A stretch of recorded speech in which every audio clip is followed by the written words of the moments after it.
안녕하십니까. 저는 서울 아산병원 소화기내과에서 췌담도 질환을 전공하고 있는 교수 서동완입니다.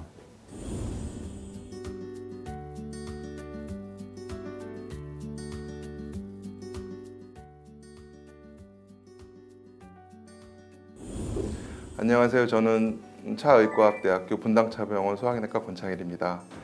일반인들은 췌장 무록에 대해서 한 번은 들어봤을 것입니다.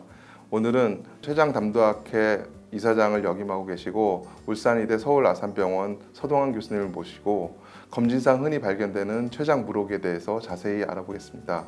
안녕하세요, 교수님. 예, 서울 아산병원에서 소화기내과 췌장담도 질환을 전문으로 하고 있는 서동완입니다. 오늘 이렇게 자리를 마련하게 돼서 영광입니다. 선생님, 처음 질문부터 드리겠습니다. 췌장 무록 또는 낭종이라고 하고 췌장의 혹이라고도 하고 여러 가지 용어가 있는데 무엇인지 좀 설명해 주실 수 있겠습니까? 예, 용어들이 혼용돼서 많이 사용하고 있는데 췌장에 생기는 종양을 크게 두 가지로 나눠서 생각할 수 있습니다. 하나는 고형 종양, 그리고 또 하나는 낭성 종양인데 고형 종양이라는 것은 고기 덩어리처럼 안이 덩어리로 차 있는 그런 형태로 자라는 종양이고, 낭성 종양은 고무풍선에 물 집어넣은 것처럼 속이 비어 있으면서 액체가 들어있는 그런 형태로 자라는 것을 낭성 종양이라고 하고, 이 낭성 종양을 줄여서 낭종이라는 용어를 씁니다. 췌장에서 생기는 고형 종양은 대표적인 게 췌장암이고요. 그리고 신경 내분비 종양이라든지 때로는 자가면역성 췌장염이 종괴를 형성하면서 자랄 때 이런 경우에 이제 고형 종양 카테고리에 들어가고, 낭성 종양은 저희가 흔히 말하는 점액성 낭성 종양, 장액성 낭성 종양 또는 췌관 내 유두상 점액 종양 이런 것들인데, 일반적으로 고형 종양보다는 낭성 종양이 예후가 좋습니다. 췌장의 이런 무록이라고 하는 것들이 그러면 간에도 무록이 있고 콩팥에도 무록이 있는데, 유독 췌장에 무록이 있다고 하면 환자나 환자 보호자들이 공포에 질려서 오거든요. 그래서 더 신경 쓰는 이유가 있을까요? 예. 비유를 하자면 간에 있는 낭종 그리고 콩팥에 있는 낭종은 사실 유병률로 따지면 간이나 콩팥에 있는 낭종이 췌장 낭종보다 훨씬 많습니다. 특히 고령이 될수록. 그런데 간이나 콩팥에 있는 낭종은 대부분 단순 낭종이고 악성화가 거의 없습니다. 반면에 췌장에 있는 낭종은 간이나 콩팥에 생기는 낭종보다 조직학적으로 굉장히 다양한 질환들이 낭종의 형태를 띠고 있고, 그 중에 일부는 악성화해서 암으로 발전하는 경우가 있기 때문에 저희가 췌장의 낭종은 간이나 콩팥보다도 훨씬 더 신경을 쓰고 작은 사이즈에서부터 추적 관리하는 것을 권유를 하고 있습니다. 보통 그 간이나 이 콩팥에 무록하면은 보통 종류는 그렇게 많지가 않은데 왜 이런 다양한 종류의 이런 무록들이 췌장에는 생기는 걸까요? 그거를 정확히 사실은 이야기하기는 어려운데요. 저희가 이제 인체 내에 낭종이 생기는 여러 장기를 예를 들 수 있는데, 대부분이 이 효소라든지 호르몬 같은 이런 분비 작용을 하는 장기에서 낭종이 많이 생깁니다. 그 이유가 그 분비 과정 또는 그 샘에서 그 호르몬이나 효소가 생겨서 저장되는 과정, 이런 과정에서 오류가 발생하면 낭종이 생기는 것으로 저희가 추정을 하고 있습니다. 그래서 췌장도 소화효소 그리고 이제 인슐린이라든지 글루카곤 같은 호르몬을 많이 분비하기 때문에 이 장기에서도 낭종이 많이 생기는 것으로 이렇게 이해하고 있습니다. 그러면 최근 들어서 이 건강검진을 하고 오시는 분들이 있는데 갑자기 췌장에 낭종이 많이 생기는 것처럼 느껴지거든요. 요즘 증가하고 있는 것인지 아니면은 발견을 더 잘해서 그런 건지 그런 이유가 있을까요? 그 이유는 좀 복합적으로 작용한다고 생각을 하고 있는데요. 우선은 최근 들어서 일반인들도 건강검진을 굉장히 많이 하고 있고, 건강검진을 하면서 복부 초음파 또 어떤 경우는 CT까지 하게 되면서 굉장히 작은 사이즈의 췌장 낭종을 많이 알아내고 있습니다. 그래서 그런 분들이 다 이제 담도 췌장 질환 센터를 방문하거나 병원을 찾기 때문에 점점 발견율이 높아지는 부분이 있고, 또 한 가지는 또 전체 인구가 고령화하고 있는데 췌장에 있는 낭종도 나이가 많아지면서 유병률이 증가합니다. 그러니까 젊은 사람보다는 60대, 70대가 되면서 점점 낭종이 많아지고 있기 때문에 전체 인구 고령화도 낭종의 유병률을 증가시키는 하나의 원인이라고 생각을 하고 있습니다. 이 좌측 상단에 있는 이게 초음파 영상인데 초음파 영상에서 췌장의 두부에 여기 보이는 이렇게 낭종이 발견이 되고 있고 이거는 CT 영상인데 CT상 췌장의 체부, 미부에 접해서 낭종이 이렇게 발견되고 있습니다. 우측은 내시경 초음파로 크게 본 영상이고요. 이게 건강검진을 하면서 점점 많이 진단이 되고 있는 게 현실입니다.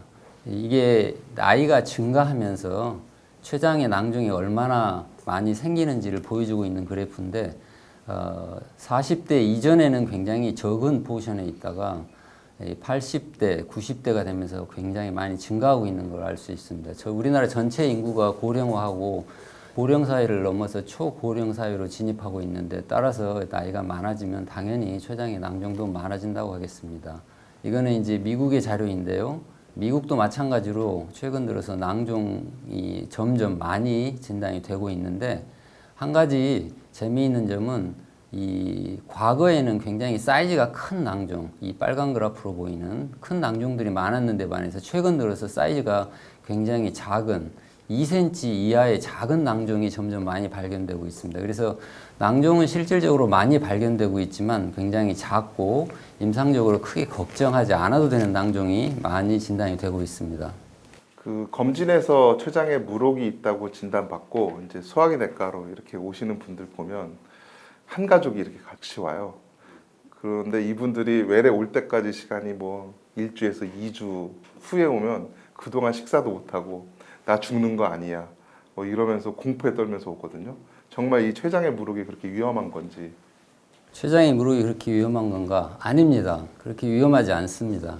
그런데 이제 췌장에 뭔가 있다고 하면 흔히 생각하시기를 가장 나쁜 질환인 췌장암을 먼저 생각하고서 췌장암이 너무 예후가 안 좋으니까 나 췌장암 아니야? 그럼 얼마 못 사는 거 아니야? 이렇게 이야기를 하지만 실제 제 외래를 찾아오는 췌장 낭종 환자 중에 90% 이상은 대부분 양성이고 추적 관리만 해도 되는 경우가 대부분입니다. 그리고 일부에서 이제 조금 자세히 세부 검사, 정밀 검사를 하고 치료 계획도 세워야 되는 경우가 있는데 지금 아까 그래프에서도 보여드린 것처럼 1cm, 2cm, 3cm보다 작은 낭종이 굉장히 많은 포션을 차지하고 있고 그런 경우는 악성화의 가능성이 대부분은 적습니다. 그래서 너무 걱정하지 않아도 되고요. 옛날 같으면은 그 정도의 낭종은 지금 같은 해상도가 높은 검사가 없었기 때문에 모르고 행복하게 지냈을 텐데 이게 있다는 이야기를 들으면서 걱정이 시작되고 병이 시작되는 것 같습니다. 그래서 우선 외래를 찾아오면 대부분 안심시키는 것부터 먼저 하고 있습니다. 그러면 검진에서 췌장 물혹이 발견이 됐으면 이거를 걱정해야 될지 걱정 안 해도 될지 어떤 경우에 그러면 이게 나쁘게 악성화가 되는 건지 좀 구별할 수 있을까요? 낭종에 대한 검사를 검진에서 했을 때 발견되는 경우는 추적 관찰을 해도 되는 경우가 대부분이고요. 물론 이제 검진에서 발견이 되더라도 사이즈가 크고 이미 악성화한 종양이 발견될 수도 있지만 그런 경우는 대부분 증상이 있어서 병원을 찾아온다고 생각을 하기 때문에 건강검진에서 발견되는 경우는 대부분이 이제 그렇지 않은 경우들입니다. 그런 경우는 추적 관리를 하면서 사이즈가 점점 커지고 그리고 모양이 나빠진다고 표현을 하는데 모양이 나빠지면 그런 경우에 이제 악성화할 수가 있고 그런 경우를 조심해서 잘 봐야 됩니다. 좀 더 깊이 있게 들어가 보면 췌장 낭종에는 어떤 것들이 있는지 일반인들이 좀 쉽게 그렇게 좀 구별을 좀 해주셨으면 좋겠습니다. 낭종은 굉장히 종류가 많습니다. 우선은 종양이 아닌 췌장 낭종부터 해서 종양성 낭종까지 다양하게 분포하고 있는데 종양이 아닌 췌장 낭종은 가성 낭종이 대표적입니다. 그리고 다낭성 질환으로 간 그리고 콩팥과 같이 췌장에 단순 낭종이 생기는 경우들이 있고 선천성 낭종이 있고 저류성 낭종 이렇게 종류가 많고요. 그리고 종양성 낭종에는 점액성과 비점액성 낭성병변으로 크게 나눌 수 있는데 비점액성의 대표는 장액성 낭성 종양입니다. 췌장에 고형 가성 유두상 종양도 있고 또는 낭성 림프종도 있을 수 있고 또는 어떤 경우에는 신경 내분비 종양과 같은 고형 종양이 낭성 변성을 일으켜서 일부가 괴사가 되면서 낭종처럼 변하는 그런 경우도 있을 수 있고 점액성 병변으로는 점액성 낭성 종양과 최관내 유두상 점액종양 이 두 가지로 대표가 될 수 있습니다. 그런데 이 중에 악성화를 걱정하고 위험을 걱정해야 되는 그런 낭성병변은 크게 두 가지인데 하나는 점액성 낭성종양과 또 하나는 최관내 유두상 점액종양입니다. 이 두 가지 외에 다른 가령 장액성 낭성종양 같은 경우에는 거의 악성화가 없기 때문에 크게 걱정하지 않으셔도 됩니다. 췌장의 실질에서 생기는 낭성종양이 대표가 장액성 낭성종양 그리고 점액성 낭성종양 이 두 가지입니다. 이 모양이 전형적인 모양은 약간 구분이 되는데 장액성은 벌집 모양으로 작은 낭종이 이렇게 모여 있는 형태고 점액성은 낭종이 하나가 있거나 또는 두세 개가 이렇게 뭉쳐 있는 경우가 많습니다. 거기에 반해서 최관내 유두상 점액종양은 용어 자체에 최관내라는 이야기가 들어가 있듯이 췌장관 내에서 발생하는 낭성종양으로 췌장관에 분지최관이 늘어나서 형성되는 이런 경우를 분지최관형 IPMN, 최관내 유두상 점액종양이라고 하고 주최관, 췌장액을 실어 나르는 가장 큰 고속도로인 주최관에 생기는 경우를 주최관형 메인덕트 타입의 IPMN 이렇게 이야기를 하고 있습니다. 이렇게 많은 췌장 낭종 중에 어떤 것들이 악성으로 가는 게 되고 그것이 얼마 정도 되는지 일반인들은 되게 궁금해할 것 같거든요. 그거에 대해서 좀 언급해 주셨으면 합니다. 췌장에 있는 낭성 병변 중에 극히 일부만이 악성화한다고 생각하시면 됩니다. 아까 제가 서두에 말했듯이 낭종이 있으면 다 걱정을 해야 되느냐 그렇지 않다고 했듯이 조직학적으로 여러 가지 타입이 있는데 그 중에 악성화할 수 있는 경우는 점액성 병변입니다. 대표적인 질환이 최관내 유두상 점액종양입니다.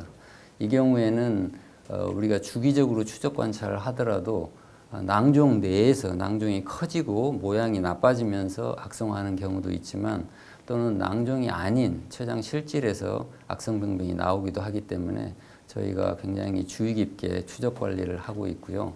또 하나는 점액성 낭성종양인데 이거는 실질에 생기는 낭성종양인데 이 경우는 최관내 유두상 점액종보다는 악성도가 높지 않습니다. 그래서 사이즈가 작은 경우에는 대부분 양성이기 때문에 점액성 낭성종양 그렇게 크게 걱정하시지 않으셔도 되고 추적 관리하다가 악성화의 병변이 의심될 때만 조치를 취하면 되겠습니다. 이거는 점액성 낭성종양을 수술한 수술 표본인데요. 이 낭종액이 지금 수술해서 절제를 하니까 낭종이 일부 흘러나갔는데 여기 보시는 것처럼 점액질의 끈끈한 물질이 이 낭종벽에 붙어 있는 것을 알 수 있습니다. 이와 같은 종양을 점액성 병변이라고 하고 있습니다. 췌장 낭종이 종류가 매우 다양한데 이것들을 구별할 수 있는 검사들이 있을 텐데 어떤 검사들이 주로 사용이 되는지 일반인들이 쉽게 이해할 수 있도록 좀 설명해 주셨으면 합니다. 췌장 낭종이 의심되거나 또는 낭종이 있다고 건강검진에서 진단돼서 저희를 찾아오게 되면 이미 이제 건강검진에서 복부 초음파 검사를 했고 저희가 이제 조금 더 자세하게 전체적인 위치, 모양, 뭐 크기 이런 걸 알기 위해서 CT 검사를 하고 또 췌장관과 연결 그리고 췌장관을 따라서 어떻게 이 분포하고 있는지를 알기 위해서 MRI까지 촬영을 합니다. 대개 이 부분은 외래에서 검사를 많이 진행을 하고 있고 췌장 담도 질환을 전문으로 하는 내시경 의사들이 하는 검사가 내시경 초음파 검사입니다. MRI와 CT는 가령 서울 시내를 항공 촬영하는 것 같아서 전체 서울 시내를 다 찍었지만 거기서 가령 중앙청이 어떻게 보이는지 이런 거를 정확히 알기는 어려운데 내시경 초음파는 전체를 찍는 것이 아니라 내시경 끝에 달린 초음파를 가지고 식도 위를 통과해서 위나 12지장에서 췌장에 가장 붙어서 근접 촬영을 하기 때문에 이 정밀 촬영이 가능하고 확대된 영상을 얻을 수 있습니다. 그래서 췌장의 내부 구조나 이런 거를 조금 더 정확하게 알고 그 췌장 낭종의 악성 변화에 대한 위험도 이런 거를 평가하는 데 활용을 하고 있습니다. 일반인들이 검진 같은 데서 이제 CT나 MRI를 찍고 오잖아요. 그러면 이제 다시 찍는 경우도 있고 그리고 CT나 MRI를 진행을 해서 이것들이 정말 구별이 가능한지 악성화가 되는 군과 악성화 잘 안 되는 군이 이게 구별이 가능한지 그거에 대해서 다시 한번 말씀해 주셨으면 좋겠습니다. 예, CT와 MRI를 찍어서 구분이 되는 경우도 있고 되지 않는 경우도 있습니다. 구분이 되는 경우라는 것은 가령 장액성 낭성 종양이 전형적인 벌집 모양을 띠고 있고 아주 전형적인 모양을 보여주면 그거는 CT, MR에서도 대부분 진단을 할 수 있고 췌관내 유두상 점액 종양 같은 경우도 췌장관이 늘어나 주체관이 늘어나 있고 거기와 연결된 이 분지체관이 늘어나 있다든지 아니면 주체관이 늘어나서 낭성 췌인지를 보였다든지 낭종처럼 전형적인 경우에는 우리가 이제 췌관내 유두상 점액 종양이라고 진단을 할 수 있는데 문제는 검진에서 나오는 대부분의 환자가 그런 전형적인 이 크기로 증가하기 전에 작은 사이즈에서 진단이 된다는 것입니다. 그러면 사이즈가 작으면 전형적인 모양이 나오지 않기 때문에 이거를 정확하게 구분하기가 상당히 어렵고 이게 임상 의사들한테 굉장히 부담이 되고 있습니다. 그래서 그런 경우에는 추가적으로 정밀 검사를 하게 됩니다. CT 좌측 사진을 보게 되면 췌장의 꼬리 부분에 이 굉장히 작은 낭종들이 따닥따닥 붙어 있는 벌집 모양의 이런 모양을 띠고 있고 이런 모양은 저희가 장액성 낭성 종양이라고 진단하기 용이합니다. 또 이 우측에 있는 사진처럼 낭종이 있는데 그 안쪽에 중심부에 석회화된 칼시피케이션이라고 하는데 이런 모양을 보이게 되면 이것도 역시 전형적인 장액성 낭성 종양의 모양이기 때문에 진단할 수 있는데 이런 전형적인 모양을 가지고 임상에서 의사를 찾아오는 경우가 15% 이내입니다. 그래서 대다수는 이런 모양이 되기 전 사진이죠. 이 환자의 경우는 이제 낭종이 방이 하나이죠. 단방성이라고 유니로큘라라고 이야기하는데 이런 경우라든지 또는 낭종의 벽이 두껍고 큰 낭종 안에 작은 방이 따로 있는 이게 시스틴 시스트 어피어런스라고 하는데 이와 같은 형태를 띠면 이거는 점액성 낭성 종양을 의심할 수가 있습니다. 그리고 다음으로는 여기 보시는 것처럼 좌측 CT에서 주체관이 많이 늘어나서 췌장의 몸체에서 꼬리에 이르는 이 낭종이 이렇게 형성되어 있는 모양이라든지 우측 사진처럼 췌장관이 늘어나서 꼬리에서는 아주 이 고무풍선처럼 늘어나 있는 이런 양상을 띠고 있으면 췌관내 유두상 점액 종양이라고 진단할 수가 있습니다. 그리고 이 췌관내 유두상 점액 종양은 일반 내시경을 했을 때 췌장 12지장 유두부에서 이와 같이 점액이 흘러나오는 이런 모양을 띠고 있을 수가 있습니다. 그래서 이런 모양을 보게 되면 이거를 저희는 피쉬마우스, 물고기가 뻐끔뻐끔할 때 입을 여는 그런 모양 같다고 그래서 피쉬마우스 어피어런스라고 하는데 이와 같은 형태로 점액이 나오게 되면 저희가 췌관내 유두상 점액 종양을 쉽게 진단할 수가 있습니다. 그러면 일반인들이 이런 CT나 MRI를 갖고 그 선생님들을 갔을 때 어떤 선생님들은 내시경 초음파를 하자고 하기도 하고 어떤 선생님들은 MRI나 CT를 뭐 주기적으로 다시 찍자고 하는데 이 내시경 초음파가 어떤 면에서 도움이 될까요? 저 같은 경우에 이제 사이즈가 작은 낭종이고 임상적으로 크게 위험도가 높지 않은 경우에는 내시경 초음파까지 하지 않고 그냥 MRI, CT를 이용해서 주기적인 추적 관찰을 하는 경우가 많은데 내시경 초음파까지 하는 경우는 사이즈가 적어도 3cm, 4cm 이렇게 경계존에 들어오고 내부 구조가 조금 의심스러운 부분이 있다. 그런 경우에는 저희는 내시경 초음파를 하게 됩니다. 그리고 내시경 초음파를 하게 되면 낭종의 세부 구조를 CT나 MRI보다 훨씬 확대해서 크게 볼 수 있는 장점이 있고 또 낭종 내부에 이 자라나는 결절이 있을 수가 있습니다. 그런 경우에 이제 그걸 벽제성 결절이라고 하는데 그게 크게 자라나는 경우에는 암으로 될 위험성이 상당히 높기 때문에 그런 걸 알기 위해서도 내시경 초음파를 합니다. 또한 내시경 초음파를 하면서 주사침을 낭종 안에다가 찔러 넣어서 낭종액을 뽑아서 검사를 하면 이게 점액성인지 장액성인지 이런 걸 구분할 수가 있고요. 또 경우에 따라서는 내시경 초음파를 이용해서 일부 환자에서는 치료까지도 시행을 할 수 있습니다. 낭종에서 내시경 초음파 시행하는 과정을 설명을 드리면 지금 내시경 초음파가 위를 통과해서 12지장까지 가 있고요. 이 12지장에서 초음파를 이용해서 이 낭종을 묘출해내고 있고 그 낭종이 묘출이 되면 주사침을 찔러 넣어서 낭종액을 뽑아내는 과정을 도식화한 그림입니다. 이 내시경 초음파로 보게 되면 CT로 보면 똑같은 낭종처럼 보이지만 내시경 초음파로 보면 이 안에 격벽이 이렇게 굉장히 작게 나뉘어져 있는 이 세부 구조가 잘 나타나게 되고요. 좌측과 우측은 비슷한 사이즈의 낭종이지만 우측의 경우에는 이 큰 낭종 안에 이 작은 낭종이 이렇게 들어가 있는 시스트 인 시스트 어피어런스를 보이는 이런 낭종입니다. 그리고 또한 낭종 벽 두께가 얼마나 되는지 이런 부분을 자세히 관찰할 수가 있겠습니다. 이 사진은 이제 낭종액을 천자하는 과정입니다. 낭종액을 내시경 초음파로 묘출하고 주사침 보통 22게이지나 19게이지 니들 주사침을 찔러 넣고 낭종액을 뽑아서 이 낭종액을 검사를 보내면 여러 가지 성상을 확인하고 진단에 도움이 될 수 있습니다. 췌장의 낭종 중에 악성화되는지를 우리가 어떻게 알 수 있을까요? 췌장의 낭성 종양 중에 중요하게 임상가들이 생각하고 있는 게 이미 악성화되어 있는지 또 그리고 악성화의 가능성이 높은지 이 부분을 굉장히 잘 파악해야 됩니다. 근데 이 부분은 전문가들 사이에서 이견이 있을 정도로 상당히 정확한 판단이 어렵다고 할 수 있겠습니다.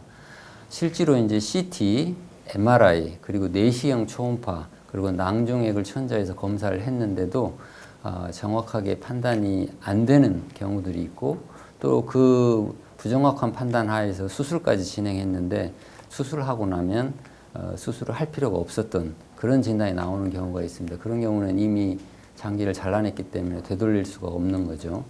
이게 영어로 쓰여서 죄송한데 이 세부 내용보다는 췌장 낭종을 어떻게 진료를 하고 치료를 할 건가에 대한 가이드라인이 이렇게 많이 나와 있습니다. 가이드라인이 많이 나와 있다는 것은 그만큼 정확하게 진료하기가 쉽지 않다는 이야기입니다. 또 이 보시는 이 복잡한 테이블을 보면 췌장 낭종이 있을 때 어떻게 접근하고 어떻게 검사를 해야 할지도 여기 보시면 상당히 어렵게 복잡하게 되어 있고 다른 그룹에서는 또 다른 방식으로 이렇게 복잡하게 접근하는 알고리즘을 제시하고 있습니다. 이 이야기는 아직도 간단하게 췌장 낭종을 치료하는 방법을 이야기하기는 어렵다는 그런 반증이 되겠습니다. 보통은 췌장암이 의심되면 저희가 조직 검사를 하게 되는데 이런 췌장 낭종도 이 조직 검사를 할 수 있는지 그거에 대해서 좀 설명해 주십시오. 췌장 낭종을 조직 검사하는 것은 최근 들어서 가능해졌습니다. 과거에는 낭종을 내시경 초음파로 검사하고 그 다음에 주사침을 찔러 넣어서 물을 뽑아서 낭종액 검사까지만 가능했지만 최근에는 그 주사침 내부로 굉장히 가는 겸자, 조직 검사용 겸자를 집어넣어서 낭종 벽을 조직 검사로 뜯어내서 병리학적으로 검사를 해서 정확하게 조직학적으로 무슨 타입인지를 진단할 수 있는 상황이 됐는데 기술적으로 쉽지는 않습니다. 이 사진이 좌측이 내시경 초음파로 이 췌장에 있는 낭종을 묘출해내고 주사침으로 찔러 넣은 다음에 그 주사침의 안쪽으로 조직 검사용 포셉 겸자를 집어넣어서 그 겸자로 조직 그 낭종의 벽을 이렇게 잡은 다음에 보시는 것처럼 뜯어서 검사를 하는 거죠. 이와 같은 방식을 주사침 내부 조직 검사 이렇게 이야기를 하고 있는데 최근 들어서 이런 검사가 가능해져서 정확한 조직 진단에 도움이 되고 있습니다. 실제 내시경 초음파로 본 모양인데요. 낭종을 묘출하고 낭종 내에다가 주사침을 넣고 조직 검사용 겸자를 넣어서 조직을 떼기 전에 겸자를 열었습니다. 그리고 낭종 벽을 이렇게 붙여서 낭종 벽에 접촉을 시킨 다음에 조직 이 겸자를 닫아서 조직을 뜯어내면 이 우측 아래 사진처럼 굉장히 작지만 눈으로 보기에는 굉장히 작은 조직인데 이같이 조직을 얻을 수 있고 이걸 염색해서 현미경으로 보면 굉장히 많은 양의 조직을 얻는 것입니다. 그래서 정확한 진단이 가능하게 됩니다. 그러면 우리나라에서 이게 가능해질 시기가 언제쯤 될까요?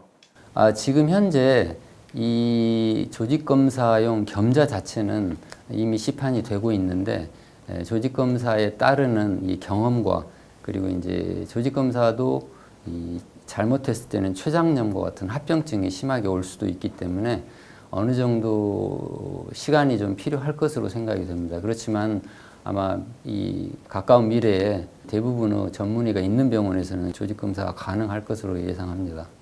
진단이 되면 우리가 치료를 해야 되는 경우는 어떤 경우인지 말씀해 주십시오. 치료 진단 후에 치료 추적 관리를 어떻게 할 건가?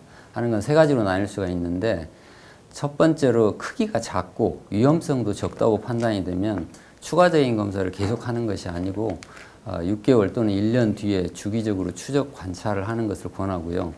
악성이거나 또는 악성으로 갈 가능성이 굉장히 높다고 판단이 되면 수술적 절제와 같은 적극적인 치료를 권유를 합니다.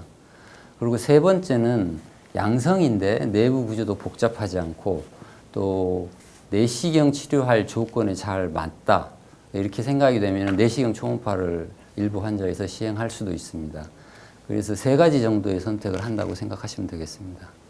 인터넷 검색을 하다 보면 3cm라는 거를 되게 많이 언급이 돼 있거든요. 그걸 보고 3cm 이상이면 무조건 수술을 해야 되는지, 그거에 대해서 의견을 좀 주시면 좋겠습니다. 3cm 이상이라고 다 수술하지는 않습니다. 그렇게 수술하게 되면 불필요한 수술이 너무 많아지거든요.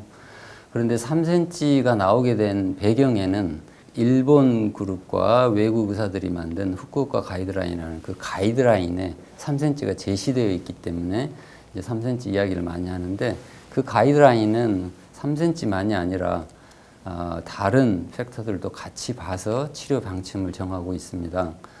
3cm가 넘어서 가령 4cm라고 해도 젓가락처럼 긴 4cm도 있고 또 공처럼 구처럼 이렇게 생긴 4cm도 있는데, 최적은 구로 생긴 게 훨씬 큽니다. 젓가락처럼 생긴 이거는 사이즈로 말할 때는 4cm로 말하지만 위험도가 낮아요. 그러니까 그런 개개의 낭종의 특성을 잘 파악을 해서 치료 방침을 정해야지, 무조건 사이즈를 가지고 수술을 시키거나 치료 방침을 정하는 것에 대해서는 상당히 위험성이 따른다고 하겠습니다. 그럼 실제로 수술을 들어가야 되는 경우에 췌장을 수술한다는 거에 대해서는 되게 많은 공포를 느끼고 있거든요. 그래서 수술 방법에 대해서 간단히 좀 언급해 주셨으면 합니다. 제가 외과 의사는 아니지만 수술 술식에 대해서 간단하게 말씀을 드리면 최두부 절제술과 최미부 절제술 크게 두 가지로 나눌 수가 있는데요. 췌장 두부 절제술은 복부 이식 수술이 나오기 전까지는 복부 수술 중에 가장 큰 수술이고 위험도가 높은 수술이었습니다. 그렇지만 현재는 수술 술식이 많이 발전해서 그 위험도가 많이 떨어지고 수술도 잘 되고 있긴 하지만 여전히 부담스러운 수술이면 사실입니다. 이 췌장의 두부의 머리 쪽에 이 낭종이 있는데요. 이런 경우에 이 낭종만 절제할 수가 없고, 절제를 하면서 췌장의 두부, 십이지장 그리고 담도, 쓸개 이 네 개의 장기를 한 덩어리로 다 도려냅니다. 그 이유는 이 네 개의 장기가 붙어 있기 때문에 이게 분리가 되지 않아서 한꺼번에 다 덩어리를 잘라내는 거고, 그런 다음에 이 소장을 끌어다 올려서 담도에 이렇게 접합을 시켜서 이 연결을 시켜주고, 또 췌장관을 또 췌장 소장에다가 연결을 시켜주는 이런 시술을 해야 됩니다.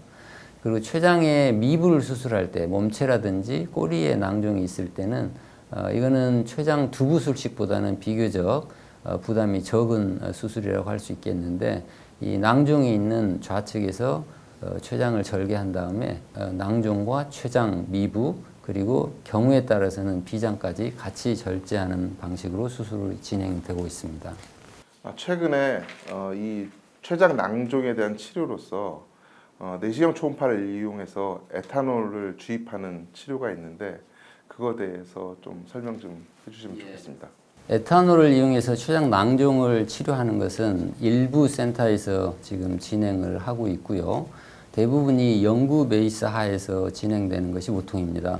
췌장에 낭종이 있을 때 여기 보시는 것처럼 좌측에 내시경 초음파로 낭종을 묘출을 하고 낭종 내부로 주사침을 찔러 넣고 주사침을 음압을 걸어서 낭종액을 이렇게 뽑아냅니다. 이게 우측에 있는 사진이 낭종액 색깔인데요.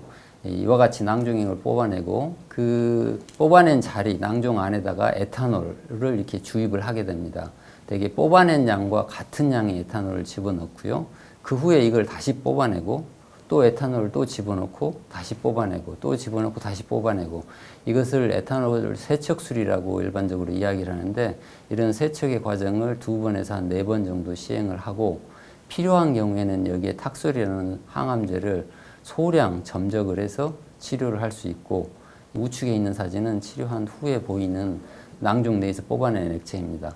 낭종을 싸고 있는 이 세포층이 이 낭종액에 의해서 치료가 되게 되면 이와 같이 색깔이 뿌옇게 변해서 낭종액이 나오게 되고, 이런 색깔을 얻으면 낭종액이 어느 정도 치료가 됐겠구나 이렇게 예상을 할 수가 있습니다. 이 사진은 에탄올 시술을 한 후에 좋아진 모양을 보여주고 있는데요. 좌측이 치료 전에 있는 낭종이고 한 3cm가 조금 넘는 낭종이었는데, 치료하고 3개월 후에 CT를 찍었더니 이와 같이 좋아진 모양을 보여주고 있습니다. 이거는 49세 남자 환자였고, 췌장 머리에 보시는 것처럼 낭종이 4cm가 넘는 낭종이었는데 있었지만, 에탄올 시술을 하고 나서 이게 2007년 3월 15일 날 한 건데, 치료하고 바로 좋아졌지만 장기적으로도 계속 치료 효과가 유지되는지 보기 위해서 11년도, 그러니까 4년이 지난 다음에 치료한 사진을 보여주는데, 역시 낭종이 완전히 없어진 것을 확인할 수가 있습니다. 그러면은 일반인들이 듣기에는 생소할 것 같은데, 이게 수술에 대한 성적이 좋은지, 에탄올 주입술에 의해서 치료되는 성적이 좋은지, 또는 어떤 합병증 면에서 두 개가 좀 차이가 있을 수도 있고 장기적인 면에서도 차이가 있을 것 같습니다. 그거에 대해서 좀 설명해 주십시오. 예, 그게 굉장히 중요한 문제라고 생각하는데요. 이제 췌장 낭종을 치료해야 되는 상황이 됐을 때 환자분들이 많이 고민스러워하고 이 병원 저 병원을 찾아다니면서 상당히 자문을 많이 구하고 있습니다. 그런데 치료 효과 면에서 확실하게 100% 낭종을 없애고 장기적으로도 재발이 없게 하는 치료는 수술이 최고입니다.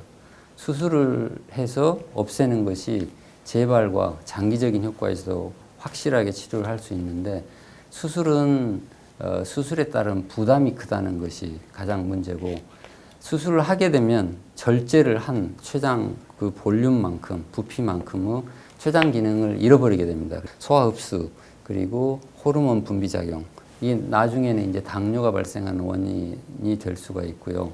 이제 이런 것들이 부담이 되는데, 거기에 반해서 내시경 초음파는 췌장 기능의 손실은 없기 때문에 상당히 부담이 적고 쉽게 할 수가 있는, 환자 입장에서는 부담이 없이 요구할 수 있는 그런 치료입니다. 그러나 치료 효과는 수술에 비해서 많이 떨어집니다. 그러니까 치료를 하게 되면 모두 다 좋아지는 게 아니고, 또 치료를 하는 것도 적응증이 되는 조건이 맞는 경우에만 치료를 할 수가 있지, 내가 췌장에 낭종이 있으니까 무조건 치료해달라고 그렇다고 해서 그게 치료가 되지 않습니다. 이제 그 점이 가장 이 환자분들이 제일 안타깝게 생각하는 부분이죠. 저희가 실제로 310명의 환자를 수술한 군과 그 다음에 내시경 초음파로 치료한 환자를 비교해서 분석을 해 보았습니다. 그랬더니 수술 치료 성적은 아까 말한 것처럼 낭종을 완전히 없애는 것은 수술이 단연 월등한데요. 수술을 하고 나서 제일 문제가 장기적으로 생길 수 있는 여러 가지 합병증입니다. 그래서 췌장 낭종을 내시경 초음파로 치료해도 일부 환자에서 합병증이 있을 수 있어서 뭐 췌장염이라든지 복막염 또는 염증 뭐 이런 것들이 있을 수가 있는데, 초기에 있고 그 다음에는 거의 문제가 되지 않는 데 반해서 내시경 초음파 치료가, 수술 후 경우에는 수술하고 나서 수술 전후에 보통 한 20%에서 30%의 합병증을 이야기합니다. 근데 그 합병증에서 회복되고 나도 3년, 6년, 10년이 지나도 계속 췌장 기능의 손실, 그리고 여러 가지 문제가 발생하는 점들이 이렇게 분석이 되고 있습니다. 따라서 수술이 아닌 비수술적으로 치료가 된다고 하면 저는 당연히 비수술적 치료를 권유를 하는데, 악성 질환이 의심이 되거나 악성이 되기 직전이면 당연히 수술을 해야 되고, 그리고 조건이 맞지 않으면은 수술로 치료를 해야지 내시경 초음파 치료로 다 할 수는 없습니다. 오늘 췌장 무록에 대해서 중요하고 자세한 것을 많이 알게 됐습니다. 이 방대한 양을 좀 요약해서 일반인들이 알기 쉽게 정리를 좀 해주셨으면 합니다. 췌장 무록이 최근 들어서 굉장히 많이 진단이 되고 걱정을 하면서 외래를 많이 찾아오시는데, 췌장 낭종 중에 문제가 되는 경우는 극히 드물다는 것을 꼭 생각해야 되겠고, 실제로 암으로 진행되는 경우는 굉장히 소수에 불과하다라는 점을 말씀을 드립니다. 그래서 너무 크게 걱정하지 마시고, 건강검진에서 발견된 1cm도 안 되는 작은 크기의 무록으로 나 얼마 못 사는 거 아니야? 이런 생각을 가지실 필요가 없고, 향후에 5년, 10년을 추적을 해도 악성화하고 이런 경우는 1, 2%에 불과하다고 보시면 됩니다. 낭종이 있다고 너무 걱정하지 마시고 췌장 담도 질환을 전문으로 하는 근처 병원을 방문하셔서 전문의와 상담하고 추적 관리 계획을 세우시길 부탁드립니다. 감사합니다. 네, 오늘 췌장무록에 대해 좋은 말씀 주신 서동환 이사장님께 다시 한번 감사의 말씀 드립니다. 네, 감사합니다.